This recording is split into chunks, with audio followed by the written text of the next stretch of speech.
망명한 힌두교도, 불교도, 기독교도에게 시민권을 부여한다. 이번에 개정된 인도의 시민권법 중 일부입니다. 이를 두고 인도 시민들의 시위가 거세지고 있고 이미 시위대 4명 이상이 사망한 것으로 알려져 있는데요. 시민권을 주는 이 법 개정에 반대하는 이유가 뭘까? 여기에 무슬림이 빠졌기 때문입니다. 사실상의 무슬림 차별법이라 불리고 있는데요. 인도에 살고 있는 무슬림의 숫자는 무려 2억 명에 달합니다. 총 인구의 15%이기도 하고요. 모디 총리는 부인하고 있지만 그가 속한 정당인 BJP는 인도가 힌두의 나라라고 천명하고 있고 또 무슬림에 대한 강경한 정책이나 차별적인 언행을 잇따라 하고 있습니다. 시위에는 인도에 거주하는 무슬림뿐 아니라 많은 인도 시민들도 합류하고 있는데요. 정교 분리가 원칙인 민주주의 국가인 인도에서 종교를 이유로 차별한다는 것을 용납할 수 없다는 이유에서죠. 정교 분립의 원칙을 가졌던 터키도 그러더니 이제는 인도까지 점점 세상은 배타적인 정체성의 정치가 번지고 있는 것 같습니다. 여론조사계 훈남 3인방을 만나는 시간입니다. 이택수 리얼미터 대표, 윤희웅 오피니언 라이브 여론분석센터장, 그리고 배종찬 인사이트 K 연구소장 나와 있습니다. 안녕하세요. 안녕하십니까. 네, 이 대표님 출장 잘 다녀오셨어요? 네, 잘 다녀왔습니다. 어딜 다녀오셨다고? 대만과 이제 또 제주 이렇게.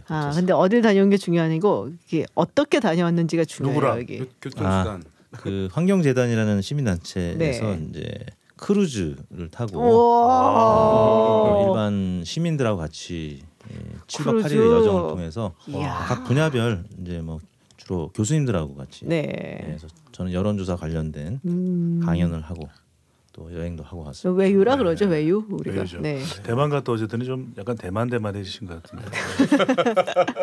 네, 시작하겠습니다. 꼭 이렇게 시작하게 만드세요. 네. 리얼미터 한국갤럽 모두 약간 하락세였습니다. 문재인 대통령 국정 수행 지지율이 이게 뭐 뭘로 영향이 있었다라고 봐야 될까요? 청와대 감찰 무마 사건 의혹, 하명 수사 의혹 이런 게 아무래도 지금 영향을 미치기 시작한 건가요? 네, 그 점하고요. 또 부동산 종합 대책이 발표됐는데 그에 대한 이제 불신 반감 적지 않은 것 같습니다. 그리고 또 조대엽 그 초대 고용노동부 장관 내정자가 정책기획위원장 차관급으로 임명이 됐는데 이에 대한 또 야당의 큰 반발이 있고요.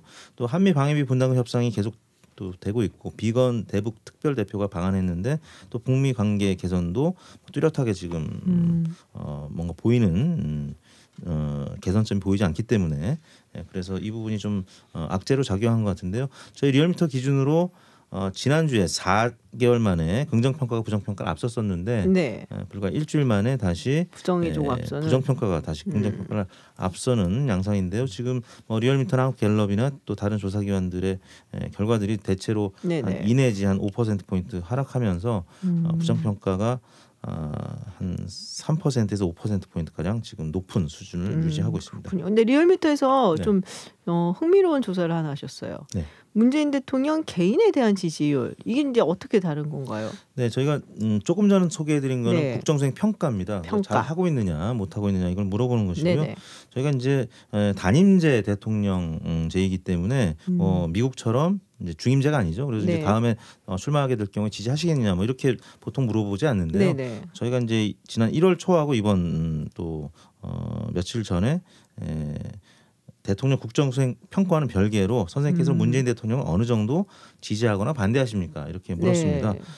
그래서 이제 임기 끝까지 지지할 것이다. 또 현재는 지지하지만 상황에 따라 지지를 안 할 수도 있다. 현재는 반대하지만 상황에 따라 지지할 수도 있다. 임기 끝까지 반대할 것이다. 이렇게 4가지 척도로 물어봤는데요. 어떻게 보면 약간 충성도 같은 거네요. 맞습니다. 네.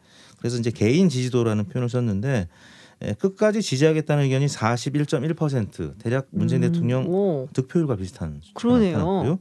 또 현재는 지지하지만 상황에 따라 지지를 안 할 수도 있다. 지지 철회 가능 의견이 16.3%. 여기까지 두 척도가 57.4%로 개인적인 지지도는 국정수행 평가보다는 한 10%포인트 이상 높게 나타났습니다. 네. 그리고 이제 끝까지 반대하겠다 이런 의견은 26.3%, 또 반대하지만 상황에 따라서 지지할 수도 있다. 이건 네. 13.3%, 합쳐서 39.6%가 반대, 지지하지 않는 걸로 나타났는데, 끝까지 지지하겠다는 의견이 41.1%라고 말씀드렸는데 이게 1월달 조사와 비교하면 6%포인트 증가한 수치고요. 오, 그렇군요. 네. 또 끝까지 반대하겠다 26.3%였는데 지난 1월 조사와 비교하면 이 역시 6%포인트 증가해서 양측이 모두 증가하는. 어떻게 보면 좀 더 갈라진 모습을 이렇게 맞습니다. 보이는 조사 개요 좀 소개해 주세요. 네, 이번 조사는 지난 수요일 전국 19세 이상 성인 11,663명이 접촉을 해서 최종 501명 응답을 완료했습니다. 무선 전화 면접인 유무선 자동응답 혼용 방식이었고요. 표본 오차는 95% 신뢰 수준에서 플러스 마이너스 4.4%포인트였습니다. 네, 어떻게들 보세요? 그러니까 대통령 지지율이 이제 끝까지 지지하겠다가 이제 41.1%가 나왔다는 것은 뭐 몇 가지 시각으로 바라볼 수 있겠죠. 일단은 대통령의 지지층이 견고하다. 오히려 최근 들어 더 결집했다라고 하는 것. 네. 그것은 어떤 국정수행 평가도 기준이 지금은 못 되고 있다는 거예요. 변수가 못 되고 있는. 그러니까 북한 변수가 있더라도 북한 변수가 뭔데 난 대통령 지지하는데. 그래도 끝까지 지지할 거야. 네. 경제 변수가 발생하더라도 대통령을 지지하는. 그러니까 어느 때보다도 진영이 뭉쳐 있는 그런 상태인데, 물론 이건 국정 운영의 기반도 됩니다. 하지만 또 한편으로는 너무 이게 이념적으로 극단적으로 나눠지는 것 아닌가라고 볼 수 있고, 또 한 가지만 더 대통령 지지율 분석과 관련해서는 이번 조사에서 지지율이 떨어진 건 저는 경제적 요인이 크다고 봐요. 부동산 네네. 관련되는 부분. 왜? 부동산하고 세금을 건드릴수록 지지율은 달아나거든요.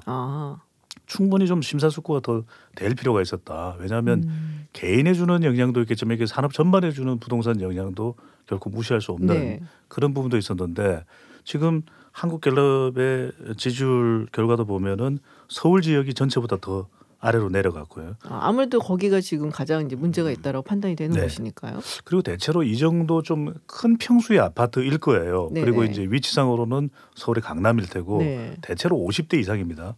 50대에서 지지율이 또 내려갔어요. 그리고 가장 민감한 것이, 부동산이 민감한 것이 가정주부인데 또 내려갔어요. 30%대의 지지율이거든요. 가정주부층에서. 저는 이런 부분들은 단순히 기득권을 옹호한 차원이 아니라 조금 더 정교하게 정책을 들이댈 수도 있었는데 조금 아쉬워 보입니다. 좀 굉장히 세게 나왔는데 그게 이제 이런 특정 계층, 특정 그룹한테는 조금 타격이 있었다라는 말씀이시고, 윤희용 저는 뭐 이 조사 이제 두 가지 말씀드렸잖아요. 그것은 좀 약간 우리가 구분을 좀 할 필요가 있다는 것인데요.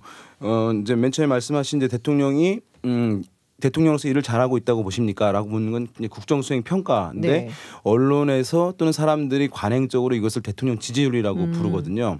근데 내가 지지하지만 지금 이 순간에 대통령이 일을 잘 못하고 있다라고 평가할 수 있는 것이고, 또 내가 지지하지 않지만 이것을 지금 최근에는 좀 잘하는 것 같아라고 얘기할 수 있거든요. 그런데 국정수행 평가랑 그러니까 지지한다는 것은 전혀 다른 의미예요. 어떨 땐 비슷할 때도 있지만 형격히 벌어질 때가 있거든요. 그런데 그것을 관행적으로 대통령 지지율이라고 언론에서 보도하고 하는 것은 약간 정치적 색깔을 너무 강하게 가져가는 것이에요. 그래서 사실은 우리 사회에 정치적 정쟁의 소재로 사용되는 측면이 이제 있기 때문에 리얼미터에서 이걸 구분해서 한번 조사를 했다는 점에서는 의미 있는 것이었다. 상당히 볼 수 좀 의미가 있겠습니다. 있는 것이었다라고 볼 수가 있겠네요. 사실 오늘 이제는 이제 조금씩 총선의 열기가 더해 가갖고 이런 얘기를 좀 해보려고 했어요. 정세균 의원이 국무총리로 지명이 됐잖아요. 그래서 종로가 지금 어떻게 보면 무주공산이 됐습니다. 종로 하면 우리가 정치 1번지에서 정말로 중요한 지역구로 생각들을 하는데, 정세균 의원이 그 재선을 했단 말이에요. 조금 보수적인 동네다. 아무래도 연령층이 좀 높고 거기서 오래 사신 분들이 많기 때문에 좀 보수적인 성향이 있다라고 봤지만 그래도 정세균 의원이 재선까지 했거든요. 그래서 어떻게 해서 재선까지 됐을까라는 부분도 사실 굉장히 궁금하고, 이제 정세균 의원 빠졌으니까 누군가 거기 갈 거 아니에요. 더불어민주당에서. 이낙연 총리 이야기들을 하고 있어요. 그 이낙연 총리와 또 황교안 대표가 뭐 빅매치가 이루어지는 게 아니냐, 뭐 이런 얘기가 있는데 어떻게 보세요? 그러면은 누구한테 더 승기가 있을까? 이런 말도 안 되는 질문을 제가 해놓고 지금. 종로는 윤센터장인 전문가입니다. 아, 그러세요? 네. 종로 전문가. 글쎄요, 이제 그럼 이 지역이 사실은 이제 과거에 말씀하신 대로 평창동이라고 들어보셨잖아요. 네. 우리나라 최고의 이제 부촌이라고, 오히려 강남보다도. 그리고 이제 오래 거주하신 분들이 또 그 안에 사대문 안에 있고 해서 보수적 성향이 강했지만 또 최근에는 저쪽에 종로구의 창신동, 숭인동 이런 지역이 있어요. 네. 아파트 단지를 변했어요. 네, 그러면서 새로운 좀 젊은 세대가 젊은 세대가 유입되고 하면서 이제 지형이 과거에 비해서는 네네. 좀 변했다. 그리고 뭐 이렇게 종로구 하니까 또 그 유권자들도 어떤 깜이 되는 인물에 대한 선호가 맞아요. 높아지는 측면이 있잖아요. 우리 지역은 이 정도 돼야 돼. 아무나 나가면 안 되는 네. 같은. 그런 측면이 이제 있어서 사실 과거와는 이제 많이 어떤 뭐 지형이 달라졌다고 할 수가 있겠는데요. 지금 저 뭐 이낙연 총리는 어느 곳이나 가도 사실 당선 가능성 상당히 높은 상황이라고 할 수 있는데 황교안 대표도 지금 뭐 보수 진영에서는 차기 대선 주자 1위를 달리고 있습니다만 이낙연 총리와 비교하자면 아직 경쟁력이 사실은 낮다고 할 수 있기 때문에 지금 섣불리 종로를 선택했다가는 만약에 낙선하게 되면 정치적 생명이 위험할 수도 있기 때문에 아마 쉽게 선택하기는 어려울 것으로 예상하는 시각이 높고요. 네. 여기 또 김병준 전 비대위원장도 이 지역에 거주하고 있고 아마 출마하는 거론 얘기도 조만간 나올 수도 있을 것 같아요. 이 종로에 대해서. 그렇군요. 근데 어쨌든 간에 이낙연 총리가 워낙에 지금 앞서가고 있고 뭐 호감도 1위, 뭐 비호감도는 가장 낮고. 호감도가 높죠. 근데 이게 종로라는 게 한 2007, 8년부터 극적으로 이곳의 유권자 지형이 변해요. 그러니까 새로 아파트가 이제 재개발돼서 사실 이 단초를 만든 건 이 보수 대통령인 보수 인물인 이명박 시장 때 만든 거예요. 이쪽에 이제 뉴타운이 되고 재개발이 되면서 창신 1, 2, 3동, 숭인 1, 2동에 이제 아파트가 대거들었습니다. 점차. 그러면서 이제 젊은 세대들이 많이 늘어난 거죠. 그러니까 이 지역이 과거의 대표적인 지역이 장소가 탑골이에요. 탑골? 피막골이었어요.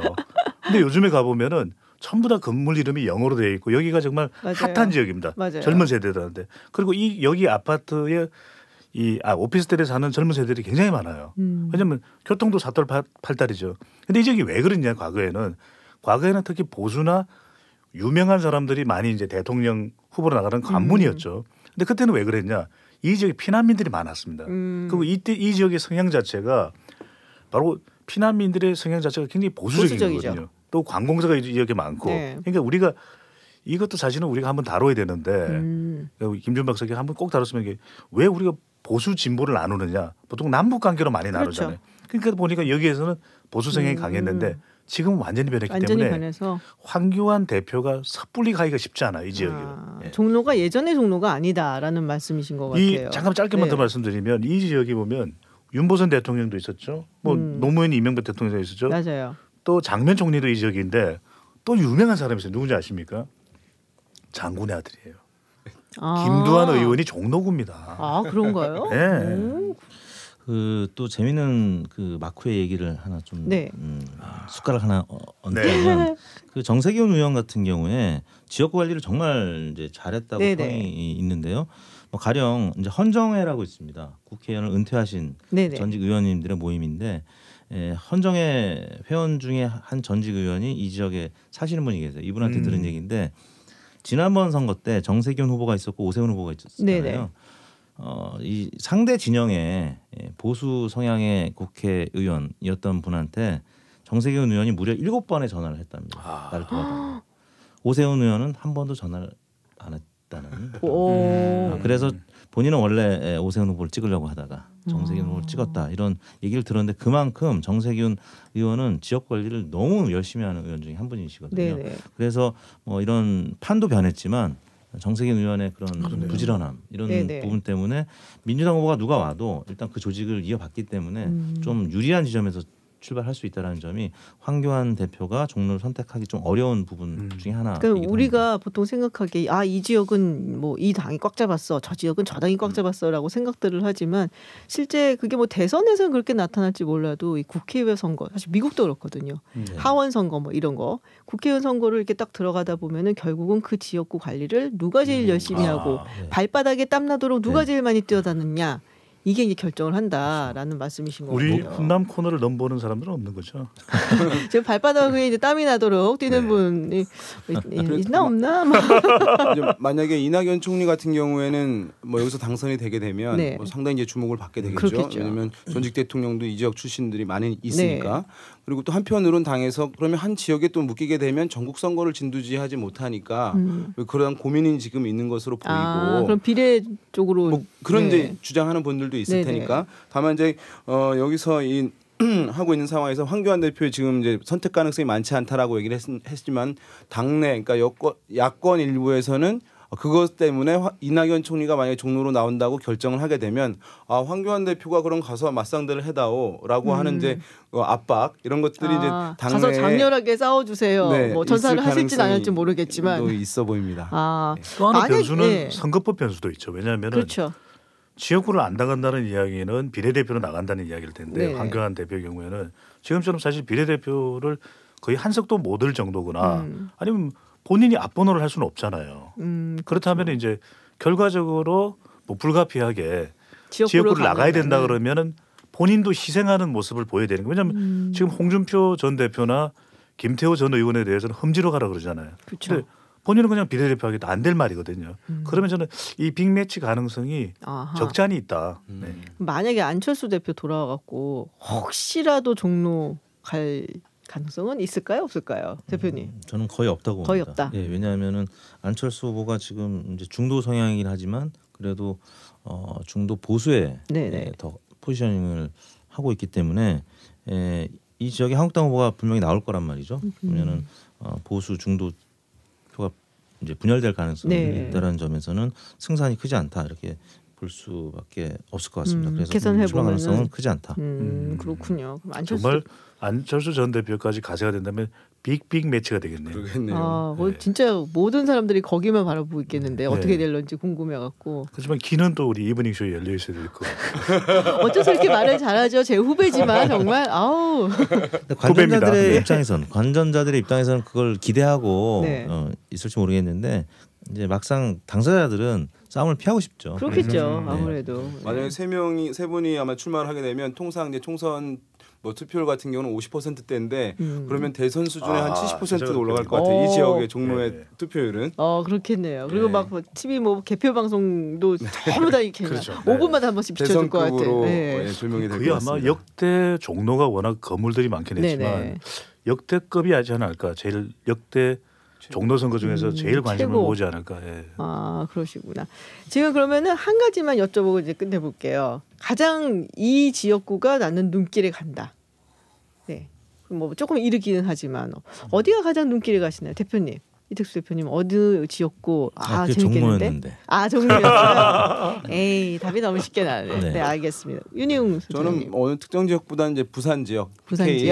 부산 지역에서 어쨌든 지난번에 민주당 의원들이 이제 선전을 했는데요. 과연 최근에 좀 약간 영남 지역에서 여건이 좀 안 좋아진 상황인데 과연 그것을 이제 복원할 수 있을까? 그 여부 굉장히 전체 선거 결과에 영향을 줄 것이기 때문에 주목이 됩니다. 부산. 저는 대구 수성갑으로 가고 싶은데 과연 영남 쪽은 지금 또 대통령 지지율이 별로 안 좋거든요. 그렇죠.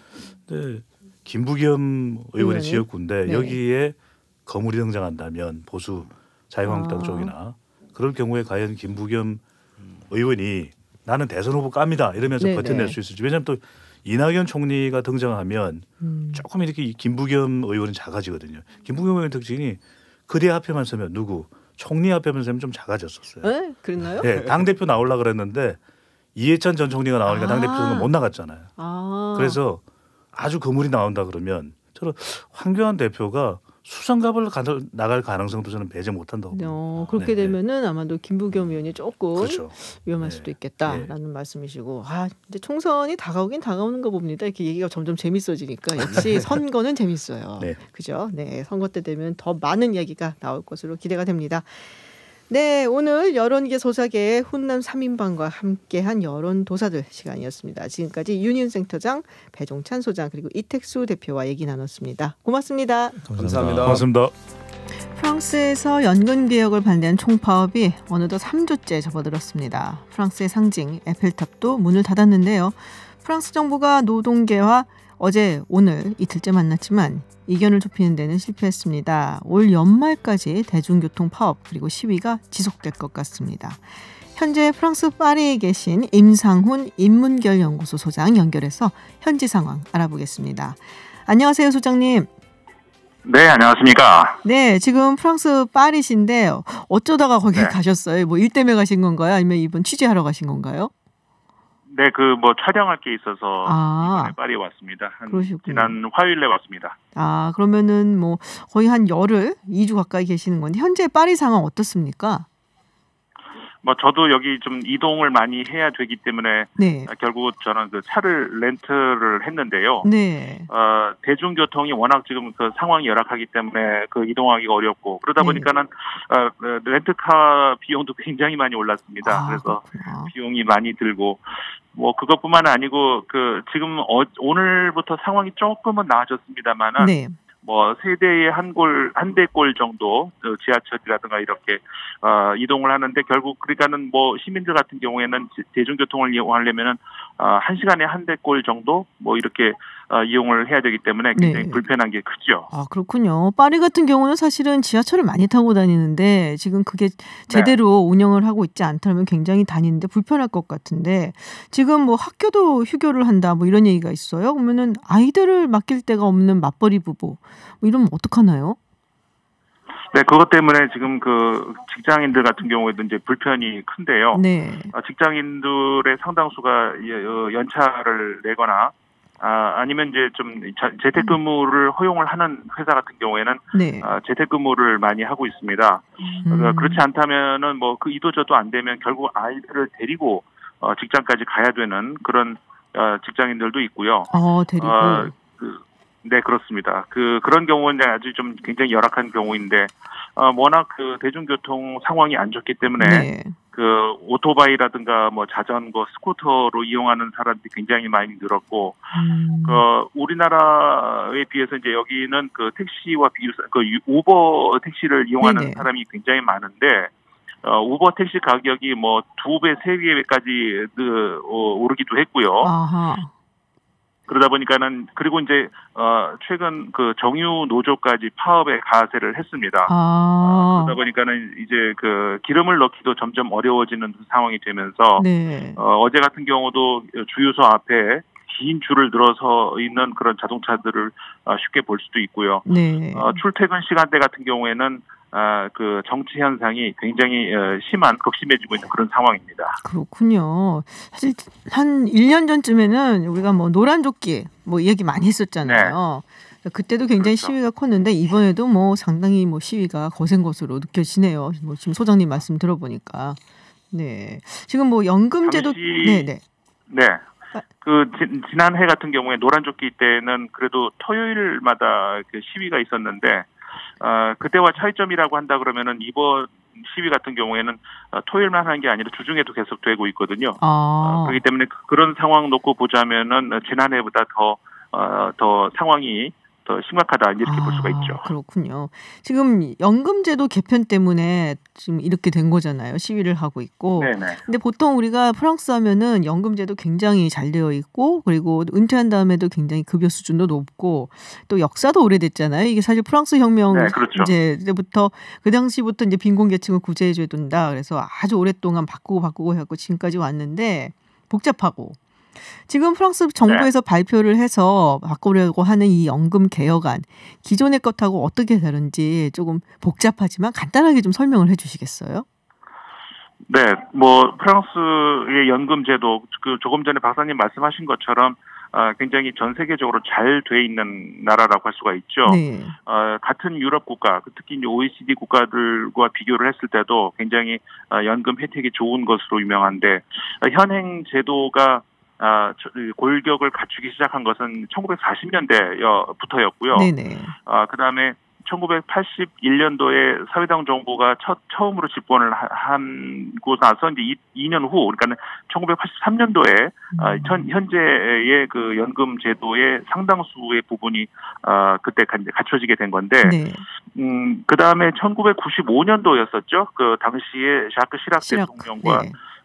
알랑 줄베 총리가 있었던 그 당시에 연금 제도를 크게 개혁을 한번 하려고 했었습니다. 뭐 네. 현재 개혁하려고 하는 방향하고 크게 다르진 않은데 그러니까는 골격만 얘기하자면은 이제 점점 그 성장도 과거같이 이렇게 급 성장을 하던 그런 시대에서 이제 저성장 시대로 접어들었고 그다음에 연금 가입자는 줄어드는데 수혜를 봐야 될 사람들은 늘고 그렇기 때문에 연금 혜택을 줄이는 그런 방향으로 개혁을 추진하려고 했다가 전 국민적인 그 반대에 부딪혔었죠. 네. 그러면서 좌초된 그런 그 일이 있었는데 그 이후 지금 이번 2019년 개혁이 어떻게 보면은 큰 틀에서 그런 같은 방향으로 그러니까는 전체적으로 연금 개혁이라고 하는 것이 국민들의 혜택이 좀 줄어들 수밖에 없는 그런 네. 방향으로 개혁을 하면서 국민들이 다시 한번 또 이렇게 큰 그 저항을 하고 있는 셈이죠. 그렇군요. 사실 이게 이제 마크롱 대통령의 시민들 반발이 이렇게 심하고 여러 차례 노력이 있었지만은 실패를 좀 많이 했었던 이 연금 개혁 이 안을 발표하고 강경하게 나가는 거는 아무래도 좀 국가 재정이 부담이 되니까가 아니겠습니까? 네네. 네, 그렇기 때문에 그렇죠. 지금 밀고 나가는 건데 지금 이렇게 시민들이 전방위적으로 또 소장님 말씀에 따르면은 뭐 지난해 있었던 노란조끼보다 오히려 또 거세 보이는데 이렇게 되면은 프랑스 의회에서도 이거를 통과시켜주긴 좀 어려울 것 같아요. 시민들 목소리가 저렇게 큰데. 네, 지금 현재 전체적으로 그 의회의 구성을 보면은 현 정부 여당이 이제 그 절대 다수를 차지를 하고 있습니다. 네. 그런데 야당 같은 경우에 그 진보나 보수 양쪽에서 모두 이제 그 절대적으로 반대를 하고 있고 극우 정당도 물론 반대를 하고 네네. 있는데 물론 이유는 전부 다릅니다만은 문제는 이 정부 여당 안에서도 지금 3분의 1 정도의 국회의원이 반대를 하고 있다는 겁니다.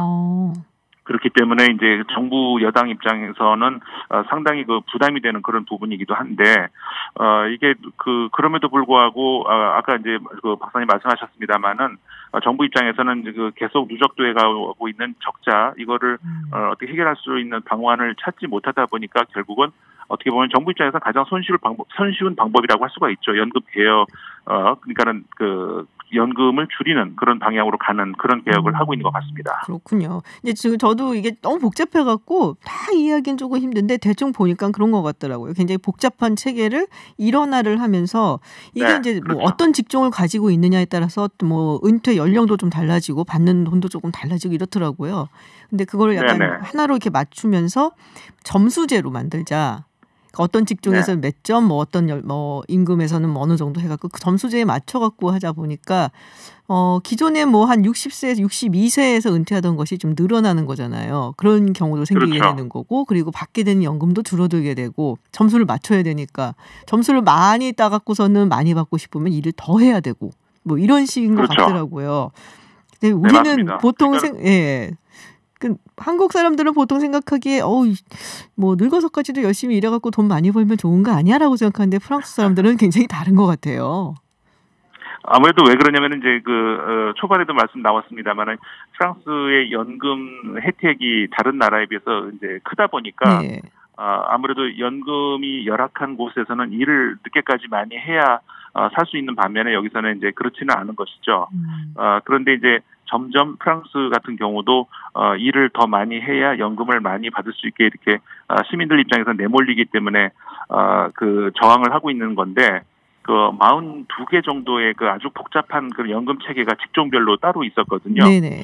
뭐 간단하게 말씀드리자면 예를 들어서 지하철 노동자 같은 경우에는 거의 일하는 동안에 이제 지하에 있지 않습니까? 네. 그러다 보니까 이제 다른 이 직종에 비해서 좀 더 은퇴할 수 있는 나이를 빨리 해준다든가 이런 것 때문에 이제 복잡한 체계였었거든요. 네네. 근데 이제 정부 입장에서는 이거를 하나로 일원화하려고 하는 그런 개혁에서 그러다 보니까는 이제 시민들이 저항을 하고 있는 그런 것이고요.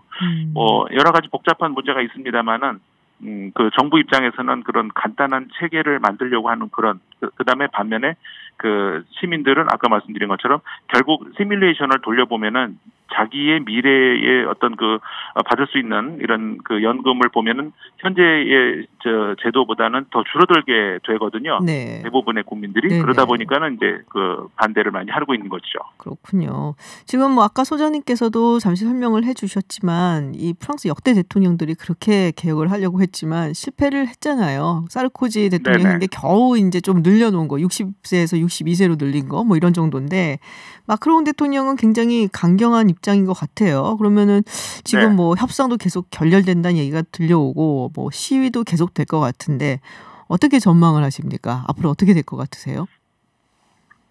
양쪽이 사실 지금 물러설 생각이 전혀 없어 보입니다. 네.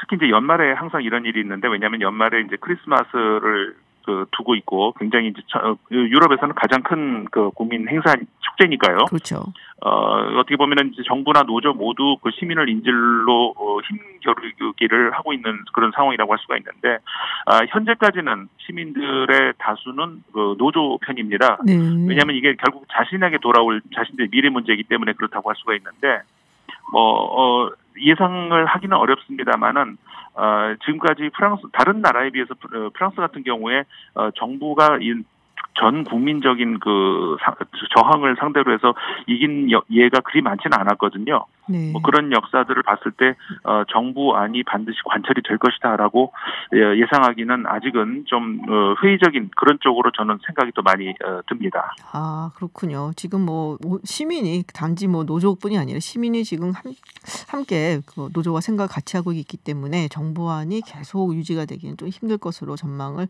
해주셨습니다. 네, 소장님 일 잘 마치시고 또 무사히 귀국하시기 네. 바랍니다. 네, 고맙습니다. 네, 지금까지 임상훈 인문결연구소 소장과 이야기 나눴습니다. 한 주를 마무리하는 금요일에 딱 어울리는 코너입니다. 스포츠 피플 이데일리 이성무 기자 그리고 스포티비 뉴스의 한준 기자와 함께합니다. 어서 오세요. 네, 안녕하세요. 안녕하세요. 네, 좀 반가운 이야기부터 먼저 하죠. 김광현 선수 메이저리그 입단을 했습니다. 세인트루이스 카디널스. 저는 잘 알아요. 그렇지만 우리 청취자분들을 위해서 좀 설명을 좀 해주시죠. 네, 세인트루이스 카디널스는 이제 굉장히 오래된 팀이고요. 아주 명문 구단이죠. 네, 1882년에 창단했으니까 벌써 137년의 긴 역사를 가지고 있습니다. 역사만 긴 게 아니라 굉장히 또 좋은 성적을 냈습니다. 무려 11차례나 월드시리즈 우승을 차지했는데요. 이게 뉴욕 양키스에 이어서 두 번째로 많이 월드시리즈 우승한 기록이고요. 내셔널리그만 놓고 보면은 최다 우승팀입니다. 그렇죠. 우리가 다저스, 뉴욕 매치 이런 팀들을 좀 많이 떠올려서 그런데 실질적으로 내셔널리그에서 가장 실속을 많이 챙긴 팀이 이 팀이라고 할 수 있겠고요. 올해 포스트 시즌에도 또 내셔널리그 중부지구 우승을 차지해서 포스트 시즌에 나가는데 그땐 워싱턴 내셔널스에게 패해서 월드시리즈는 못 나갔습니다. 우리나라 팬들에게도 조금은 친숙한데 이 돌부처 오승환 선수가 네. 또 진출을 해서 2016년과 2017년 2년 동안 또 뛴 적이 있었으니까 우리 팬들에게도 굉장히 친숙한 팀이라고 할 수 있습니다. 벌써 4708님이 마크 맥과이어 선수 기억난다고 네. 얘기를 하시고 포홀 선수도 있었고 세인트루이스 카디널스 하면은 그러니까 이 팀이 이제 미식축구나 네. NBA 팀이 없다 보니까 야구에 대한 열기가 정말 대단합니다. 그렇죠. 저는 짐 에드먼드 선수 좋아했었어요. 예전에 네. 너무 수비도 잘하고 멋있어갖고. 지금은 또 야디에르 몰리나라는 아주 네. 간판 선수가 자리하고 있죠. 그렇죠. 그러니까 약간 느낌이 그런 거였어요. 내셔널리그의 양키스 같은 느낌? 요새는 내셔널리그의 양키스 하면 약간 그러니까 샌프란시스코 자이언츠가 좀 생각이 났는데 돈도 워낙 많이 쓰고 하니까. 근데 이 세인트루이스도 사실은 만만찮게 돈 많이 쓰고 또 뭐랄까 너무 잘 나가서 강자다 보니까 조금 재미없는 약간 이런 이미지도 있었어요. 그러니까 저도 세인트루이스에 지인이 있어가지고 한 4번 정도 간 적이 있거든요.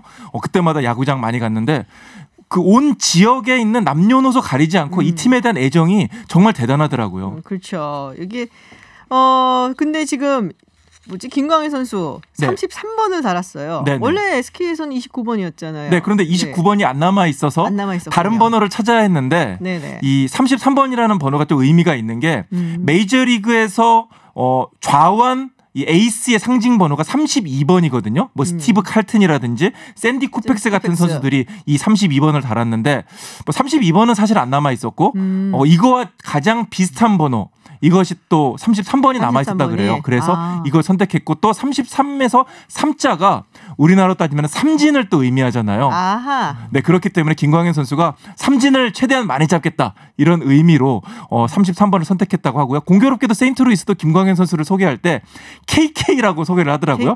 물론 광현 팀이니까 그렇게 하겠지만은 삼진을 많이 잡아달라 이런 또 바람이 담겨 있다고 할 수 있겠습니다. 그러니까 K가 이제 야구 팬들은 많이 알고 계시겠지만은 그 스트라이크 아웃 을 이제 K라고 이렇게 해갖고서는 하잖아요. 네네, 그렇죠. 그래서 KK니까 스트라이크 아웃 삼진, 그래서 33. 뭐 의미가 굉장히 좋네요. 생각을 해보니까. 뭐 여러 가지로 김광현 선수에게 좀 좋은 분위기가 형성되고 있는 것 같습니다. 그렇군요. 네, 대우는 잘 받고 갔는지.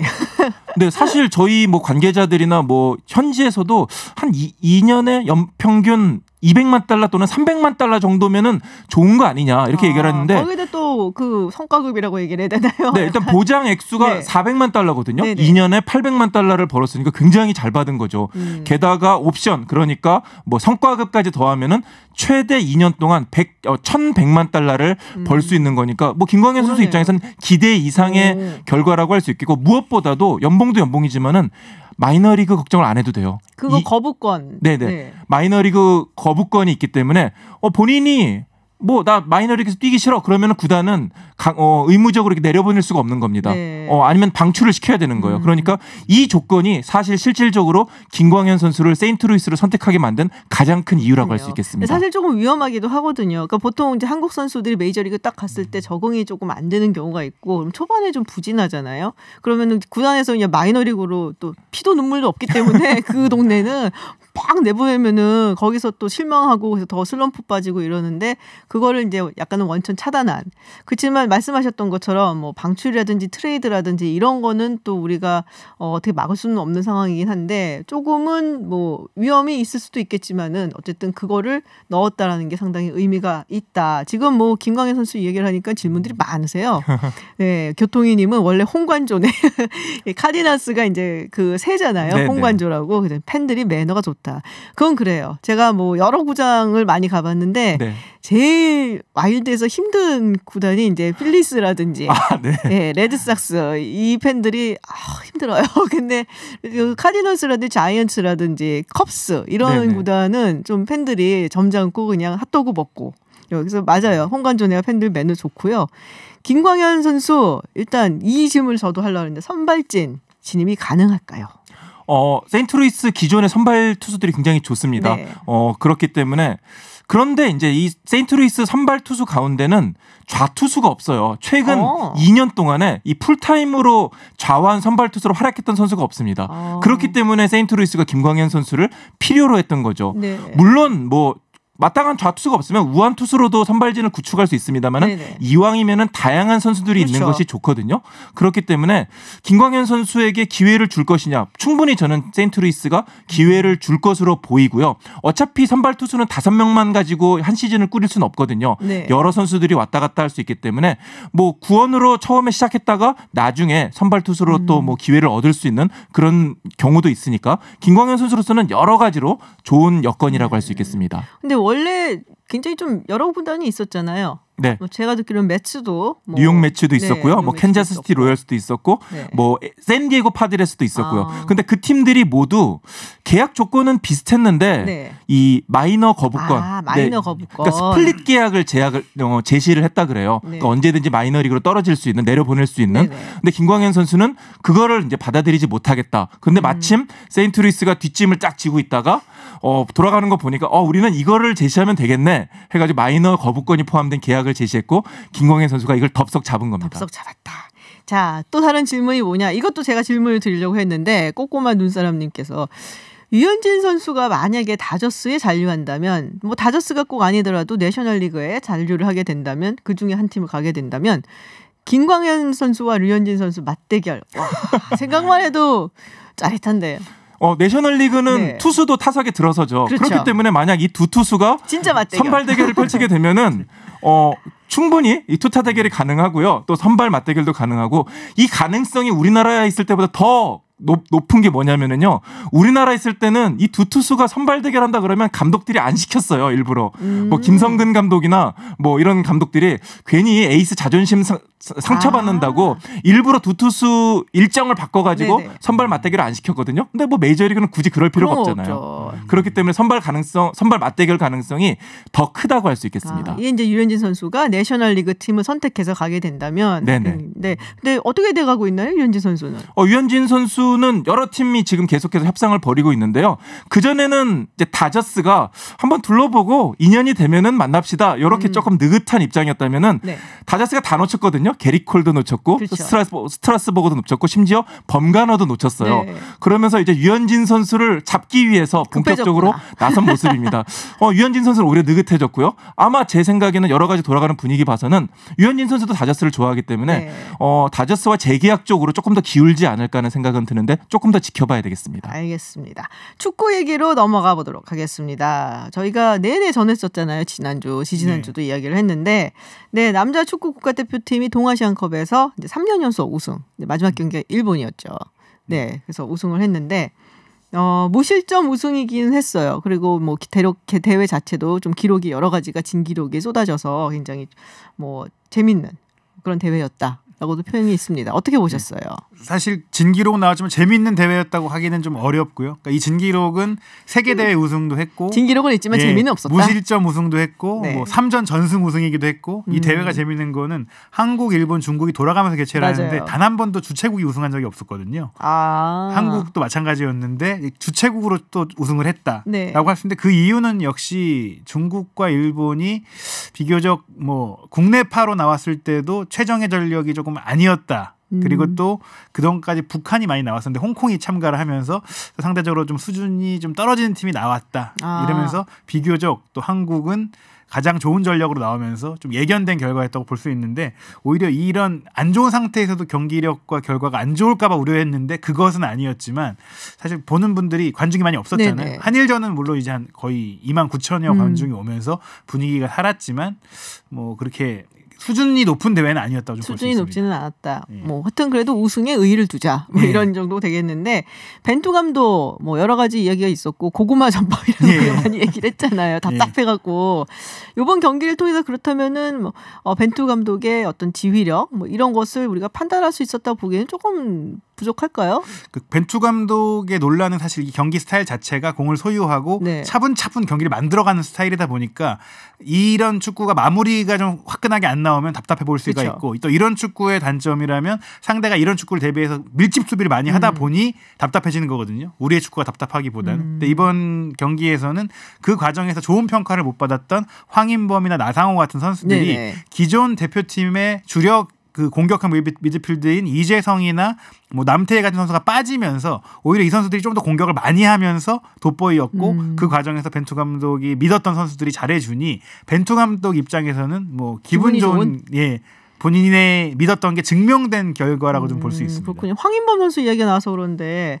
이번에 이제 MVP 차지했는데 향후 벤투에서 아주 뭐 그러면은 더욱더 좋은 활약을 보일 것이다. 우리가 기대를 해도 되는 거겠죠? 그러니까 사실 황인범 선수 자체는 재능이 뛰어난 선수예요. 네. 이미 18살 때 K리그에 데뷔를 했던 선수고 꾸준히 그가 가진 영리한 뭐 창조성이라든지 뭐 축구 두뇌를 갖고 있는 선수인데 네. 지금까지 말씀드렸듯이 좀 공격적인 포지션에 다른 선수들이 있다 보니 굳은 일도 해주고 연결고리 역할을 많이 했거든요. 네. 그런데 이번에 잘했다고 앞으로도 이렇게 할 수 있냐를 봤을 때는 의문부호가 따를 수밖에 없어요. 왜냐하면 3월부터 이어질 다시 대표팀 경기 월드컵 예선에는 네. 그 선수들이 다시 오거든요. 그 선수들이 왔을 때는 아마 다시 황인범 선수가 한 칸 내려가서 네. 연결해주고 도와주는 역할을 해야 되는데 이 선수가 가진 재능은 똑같지만 역할이 어떠냐에 따라서는 좀 다를 수 있다라는 점을 좀 염두에 둬야 됩니다. 그렇군요. 그런데 이제 제가 부산에서 이제 경기 직접 취재하고 경기도 봤는데 황인범 선수가 사실 최근에 좀 비난을 많이 받았어요. 경기력 논란 때문에 너 너무 못하는 거 아니냐. 이래서 좀 대놓고 그렇게 얘기를 하세요. 그러니까 자신감이 좀 많이 떨어져 네. 있었거든요. 그런데 이번 대회를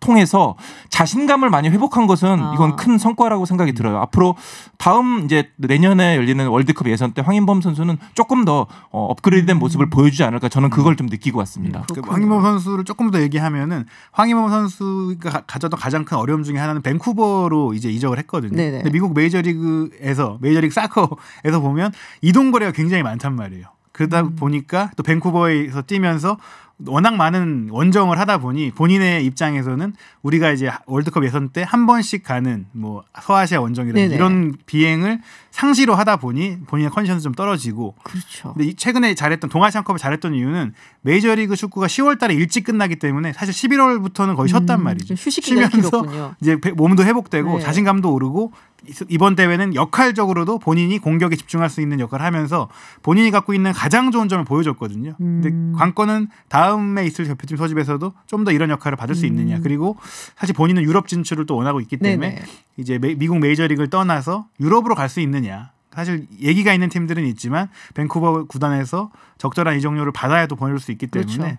뭐 이 부분이 내년에 황인범 선수의 활약에 좀 가장 중요한 부분이 될 것 같습니다. 저희가 그때 사실은 이 동아시안컵 얘기를 하면서 우리나라 경기도 있지만 우와 이건 전쟁이다 했던 경기 중국과 홍콩 경기 중국이 이겼습니다. 네, 중국이 2대0으로 이겼죠. 제 기억에는. 뭐 객관적 전력에서 중국이 크게 앞서는 건 사실인데 저도 이제 이 경기를 봤어요. 그러니까요. 어땠어요? 사실은 경기 전에 많은 그 통제와 그 엄격한 그 짐 검사 뭐 이런 게 있었어요. 왜냐하면 그 정치적인 구호를 외칠 가능성이 높고 실제로도 그렇죠. 위아 홍콩이라는 외침이 경기 내내 있었거든요. 홍콩 응원단이. 예, 그러니까 홍콩 응원단이 훨씬 많았습니다. 훨씬 많았어요. 중국 응원단보다. 중국보다 훨씬 많았고 열정적이었고 무엇보다 좀 인상 깊었던 거는 워낙에 뭐 홍콩 자체가 전력이 떨어지긴 하지만 경기 내용과 결과에 전혀 개의치 않았다.